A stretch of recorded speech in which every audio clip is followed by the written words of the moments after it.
우리는 지금도 눈을 주변으로 이렇게 돌려보면 어렵지 않게 발견할 수 있는 것이 하나 있는데요. 그것이 바로 문이라는 것입니다. 문은 사전적인 의미로 드나들거나 물건을 넣었다 꺼냈다 하기 위하여 튀어놓은 것 또는 그곳에 달아놓고 여닫게 만든 시설이라 말합니다. 하지만 실제로 우리는 이런 사전적 의미의 문 말고도 삶의 여러 부분에서 그것도 굉장히 자주 이 문에 대한 이야기를 하고 있었습니다. 가족 또는 가까운 일가로 이루어진 공동체를 우리는 가문이라 말하고, 같은 학교를 나온 사람들의 모임을 우리는 또 동문이라 말합니다.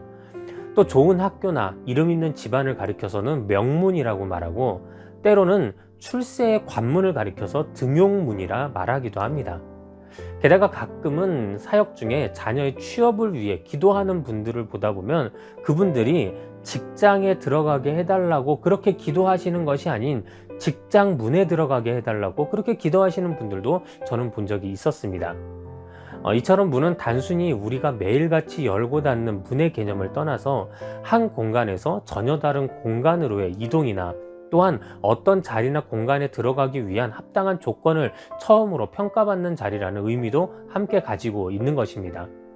오늘 성경 본문 속에서는 예수님도 자신을 소개하시면서 바로 자신이 양의 문이라 말씀하십니다. 양의 문이란 그 말 그대로 양이 드나드는 문, 또 양을 위한 문이라는 뜻이 있습니다. 다시 말해 예수님은 우리 모든 인류를 양에 비유하시면서 우리가 하나님의 은혜의 공간으로 드나들기 위한 문이 바로 예수님 본인이 되신다고 말씀하셨던 것입니다.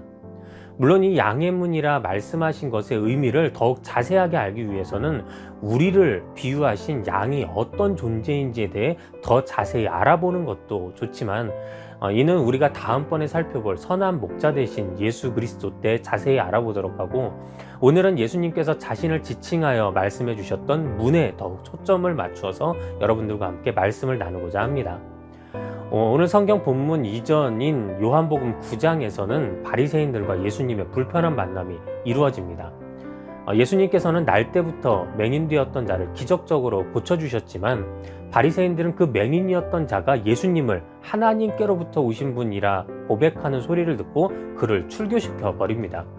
당시 출교는 오늘날처럼 그냥 교회에 나오지 못하게 하는 정도가 아니라 자신들의 공동체나 사회에서 모두 떠나가게 만드는 것으로, 실제 이는 당시 유대인들이 서기관과 바리새인들의 눈치를 봐야만 하는 이유이기도 하였습니다.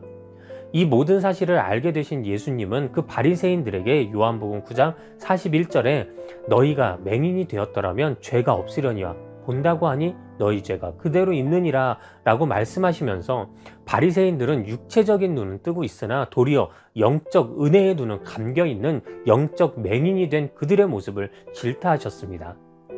오늘 본문인 요한복음 10장은 바로 이 일의 연장선상에 있는 말씀으로, 예수님은 영적 맹인들이 되어 자신들의 죄를 바라보지 못하는 그 바리새인들에게 자신을 양의 문이라 알려주셨던 것입니다. 그렇다면 이 양의 문이란 과연 어떤 뜻이고, 또 양의 문이 되신 예수님이 오늘날 우리 성도의 삶에 과연 어떤 의미로 다가오게 되는 것일까요? 저는 오늘 이 점을 말씀을 통해 함께 살펴보며 또 함께 은혜를 나누고자 합니다. 예전에 교구 식구들과 함께 성서박물관이라는 곳에 갔던 적이 있었는데요. 그것은 성경에 나오는 지명이나 유물의 모형 혹은 실물을 전시하였던 곳이었습니다.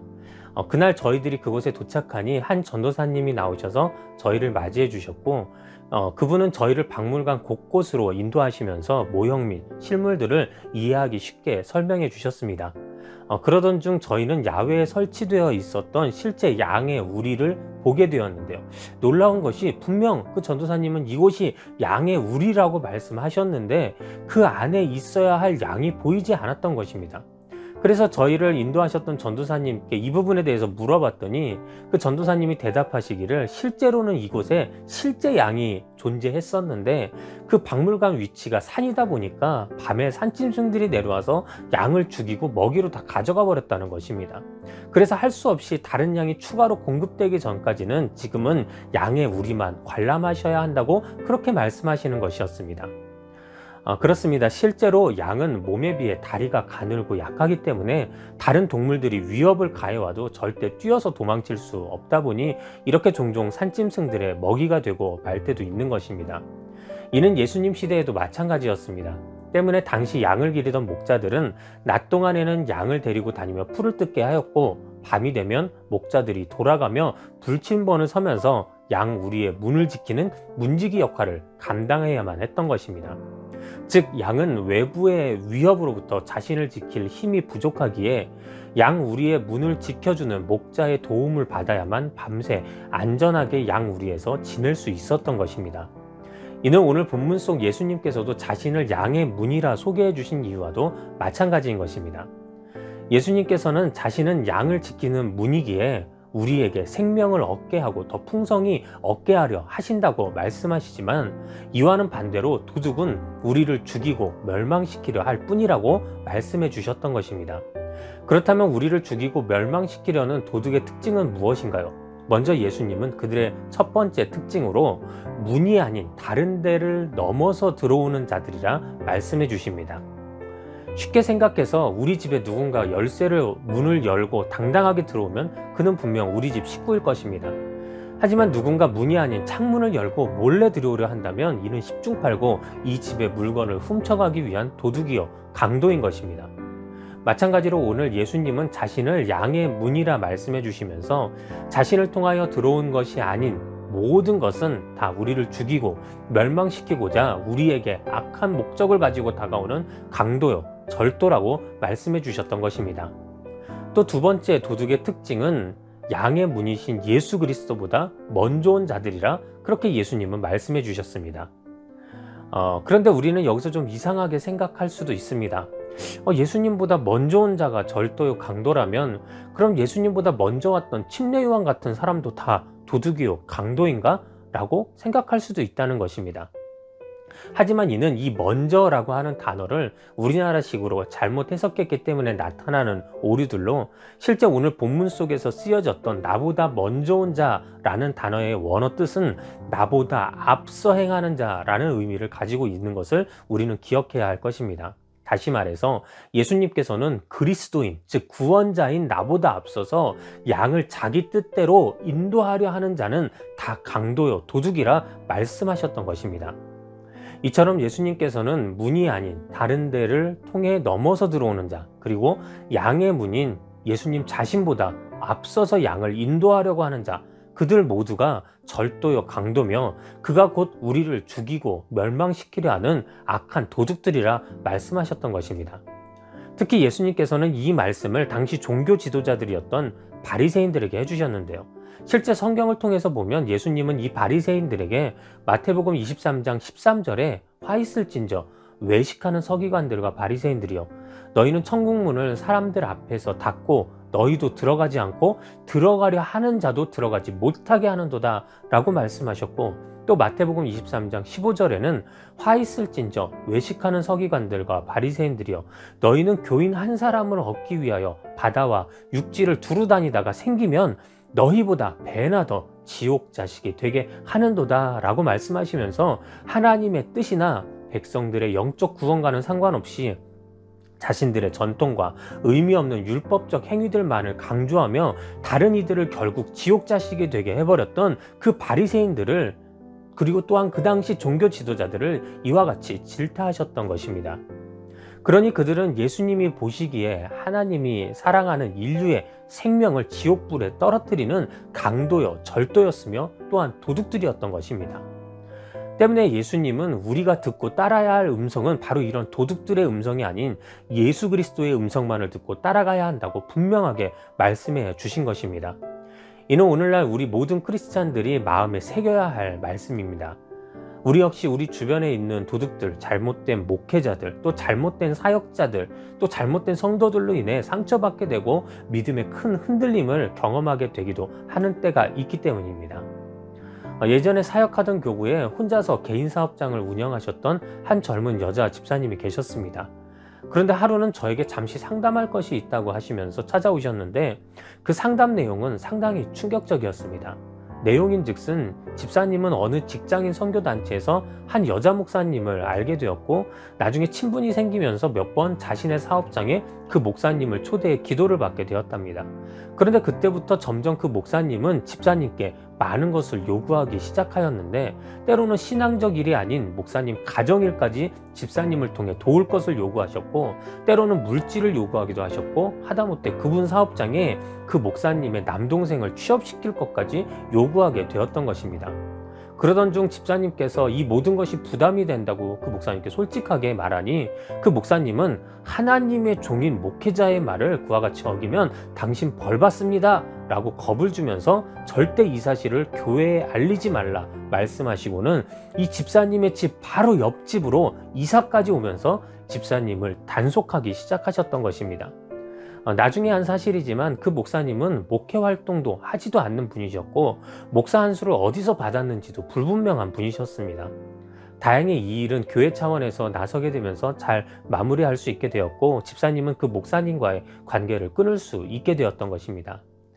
우리는 이와 같은 일들을 통해 신앙생활을 하면서 잘못된 목회자를 만나는 것이 얼마나 위험한 일인지를 깨닫게 됩니다. 목회자가 자신을 통해 예수 그리스도를 증거하지 않고 이처럼 자신의 유익 및 예수님 외에 다른 진리를 전달하고자 노력한다면, 이는 아까 예수님께서 말씀하셨던 양을 죽이고 멸망시키려는 절도요, 강도인 것을 우리는 기억해야만 하는 것입니다. 그래서 오늘 예수님께서는 자신에게 이런 도둑들로부터 우리를 지키는 양의 문이 되어줄 것을 분명히 말씀해 주신 것입니다. 이는 도둑들이었던 당시 바리새인들과 또 오늘날 잘못된 목회자 및 거짓 가르침을 통해 우리를 지옥불로 인도하려 하는 모든 이단들로부터 예수님은 우리를 지키시겠다 말씀하셨던 것입니다. 때문에 우리 성도들은 이런 자들의 유혹하는 말에 속지 말고 오직 참된 하나님의 말씀만을 듣고 그 말씀에 따라 순종하며 나아가기 위해서 늘 주님의 말씀에 귀 기울이는 그런 성도들이 되어야만 할 것입니다. 우리가 지금까지 보았던 것처럼 문은 외부의 위협으로부터 그 속에 있는 우리를 지켜주는 역할을 합니다. 하지만 문의 역할은 한 가지가 더 있는데요. 그것은 바로 공간과 공간을 연결해 준다는 것입니다. 실제 우리는 문을 통해 실외에서 실내로, 또 학교에서 집으로, 혹은 반대로 집에서 학교로 들어가게 되며, 또 때로는 실업자에서 직장인으로, 처녀총각에서 부부로 들어가게 되는 것입니다. 이처럼 문이란 전혀 다른 공간과 공간을 서로 연결해 주어 그 문을 통과하는 우리로 하여금 다른 공간으로의 이동이 가능하게 하는 역할을 하는 것입니다. 그런데 이는 예수님께서 자신을 양의 문이라 말씀하신 두 번째 이유이기도 하였습니다. 오늘 본문 속에서 예수님은 요한복음 10장 9절에 내가 문이니 누구든지 나로 말미암아 들어가면 구원을 받고 또는 들어가며 나오며 꼴을 얻으리라 라고 말씀하시면서 예수님을 통해 우리에게는 새로운 축복과 풍요의 은혜가 분명히 열리게 된다고 말씀해 주셨던 것입니다. 이 말씀에서 쓰였던 구원은 원어로 직역하면 해를 받지 않게 된다는 의미이며, 여기서 사용되었던 꼴이라고 하는 단어는 목초 혹은 목장을 의미하는 단어입니다. 때문에 양에게 있어서 해를 입지 않고 언제나 풍요로이 풀을 뜯을 수 있는 목장은 어떤 부족함도 없는 양에게 있어서는 최고의 장소였음을 우리는 깨달을 수 있게 됩니다. 마찬가지로 예수님은 자신이 우리의 양의 문이 되어주시어 우리를 영원한 생명과 영원한 축복이 임하는 지금 이 세상과는 전혀 다른 새로운 하나님의 세상으로 우리를 인도하시겠다 말씀해 주셨던 것입니다. 이처럼 우리는 양의 문이신 예수님을 통해서만 지옥에서 천국으로, 고난의 세상에서 평안한 하나님의 나라로, 또 죄의 자녀에서 하나님의 구원받은 자녀로, 세상에 억눌린 자리에서 세상을 이기고 승리하는 자리로 들어갈 수 있게 됨을 우리는 반드시 기억해야 하는 것입니다. 때문에 예수님이 양의 문이 되어 주신다는 것은 오직 예수님만이 우리의 구원의 문이시오, 영원한 생명의 문이 되시며 또 결국 천국의 문이 되신다는 것을 알게 하셨던 것입니다. 문제 해결의 길이 여기저기 많이 있다면 우리는 그 길들 중에서 어떤 길을 선택해야 할지, 또 우리가 선택해야 되는 그 길이 정말로 참된 길이 맞기는 한 것인지 우리는 고민하게 될 것입니다. 그리고 실제 세상에서는 우리에게 구원의 문은 여기저기에도 있다고 그렇게 우리를 유혹하기도 하는 것이 사실입니다. 세상은 우리에게 교회의 구원이 있듯이 절에도 또 성당에도 그 구원의 문이 있을 수 있다, 교회에만 구원이 있다라고 생각하는 것은 편협한 생각이다 라고 이야기하기도 합니다. 또 때로는 구원의 문이 종교에 있는 것이 아니라 사회 속에, 체제 속에, 이념 속에, 우리의 공동체 안에, 아니면 물질 안에 그 모든 구원이 그 안에 들어있다라고 주장하기도 할 때가 있는 것입니다. 하지만 올바른 믿음의 사람들은 절대 이런 유혹에 넘어가서는 안 됨을 기억하시기 바랍니다. 분명 예수님께서는 성경 요한복음 14장 6절에 예수께서 이르시되 내가 곧 길이요 진리요 생명이니 나로 말미암지 않고는 아버지께로 올 자가 없느니라 라고 말씀하시면서 오직 예수님 한 분만이 우리를 구원으로 인도할 양의 문이 되신다 증거하셨던 것입니다. 때문에 우리 믿음의 성도는 어떤 순간 속에서도 주님의 음성을 들어 유일한 양의 문 되신 예수 그리스도에게만 나아가야 하고, 결국 그 양의 문이신 예수 그리스도를 통과하게 될 때 우리는 더 이상 절망의 세상이 아닌 하나님이 주시는 영원한 생명의 세상으로 나아갈 수 있게 됨을 여러분 반드시 믿으시기를 바랍니다. 사랑하는 여러분, 이제 말씀을 마치도록 하겠습니다. 오늘 성경은 우리 믿음의 성도가 양의 문이 되신 예수 그리스도에게로 나아가기 위해서는 절대 잊지 말아야 할 것이 있다고 기록하고 있습니다. 그것은 바로 목자의 올바른 음성을 듣고 그 음성을 따라 나아가는 것이며, 혹여라도 목자가 아닌 음성에는 우리는 도망갈 준비가 되어 있어야 된다라고 성경은 이야기합니다. 이 말은 우리의 목자 되시고 또 영원한 우리의 양의 문이 되신 예수 그리스도의 말씀에만 우리가 오직 집중하여야 하며, 그 진리의 말씀에서 절대 벗어나서는 안 된다는 것을 분명히 알려주고 있는 것입니다. 그렇습니다. 양이 목자의 도움을 반드시 받아야만 안전하게 지낼 수 있게 되는 것처럼, 우리 역시 예수 그리스도를 더 의지하고 믿고 따를 때 이 저주받은 고통의 세상이 아닌 영원한 생명과 축복의 천국으로 나아갈 수 있게 됨을 반드시 믿으시길 바랍니다. 바라기는 오늘도 여러분의 삶의 방향이 오직 양의 문이신 예수 그리스도를 향하여 언제나 구원을 향해 나아가는 삶을 사는 그런 모든 분들이 되시기를 주님의 이름으로 축원합니다.